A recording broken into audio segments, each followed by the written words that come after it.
Pokemon Trainers Academy, Episode 1. Welcome to Trainers Academy. Amber sat alone in the classroom, who knew that as she darted through the halls of the school like a spear on flight, that she'd be 15 minutes early. She watched as her classmates trickled into the room and filled the desks. The last person to enter the room, just as the bell rang, was the teacher, Professor Shurtagal. He ran through the aisles of desks and sat down at his seat in the back. "Good morning, future Pokemon trainers," he yelled. "Good morning, Professor Shurtagal," the student said in monotone. The professor looked up at his name on the board and erased it. "Oh, that? They make me put that up there.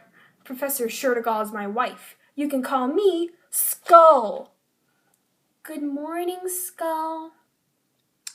"First, I have to read you this 3-hour lecture on the joys of Pokemon training before we can choose our first Pokemon, so sit tight."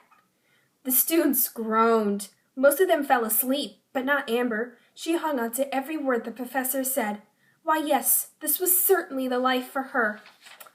Unfortunately, she didn't know which Pokemon she wanted to start with. When it was time to see the Pokemon the students could catch, she wrote Pikachu as her choice and went to see the Pokemon. Amber got to the furthest arena from where she had entered and still hadn't found anything. That's when something vanished out of the corner of her eye. Amber turned to see what it was, and it reappeared. It was a Pokemon that sort of reminded Amber of a jet plane, except its red wings were folded over its body and it was propped up on its arms.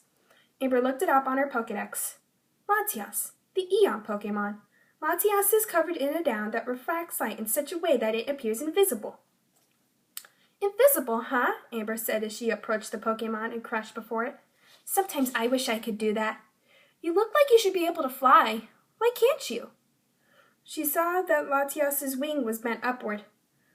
"Oh." Amber began stroking the soft, smooth white down on its neck. "It's okay. I promise I'm going to make you my Pokemon, and with my help, you're going to fly again." Amber thought about Latias the whole afternoon, its gleaming golden eyes, its smooth white down, and how from the moment she saw it, she knew it was meant to be. Then she realized she forgot to change her preference. How could she make a mistake like that? Now she might never see Latias again. Amber told everything to her roommate Flora after dinner. Flora's kind and caring. She'd understand. "It's okay," said Flora. "Don't you remember you can just change your mind on catching day?" Just then, as if whisked away, Amber's despair diminished. Catching day was the next day. It was the day the students caught their first Pokemon. First was Wally Albrecht, who required 2 Pokeballs to catch his Ralts. Everyone else caught theirs on the first try. Then it was Amber's turn. Amber picked up a Pokeball and went out to the arenas. She walked towards Latias, but remembered everyone expected her to catch Pikachu. She was torn, but she knew one thing.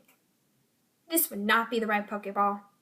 Amber ran back inside and darted through the hallways. She went to the Pokeball closet and grabbed a black and gold Pokeball. She ran back outside, expanded the ball, threw it at Latias and yelled, "Ultra Ball, go!" The ball sucked Latias inside. It wiggled a little and flashed once, then it stopped. Amber approached the Pokeball and fell to her knees. She picked it up in her hands and said, "You're my Pokemon now. With my help, you're going to fly again." Latias was caught, and Amber's journey had begun.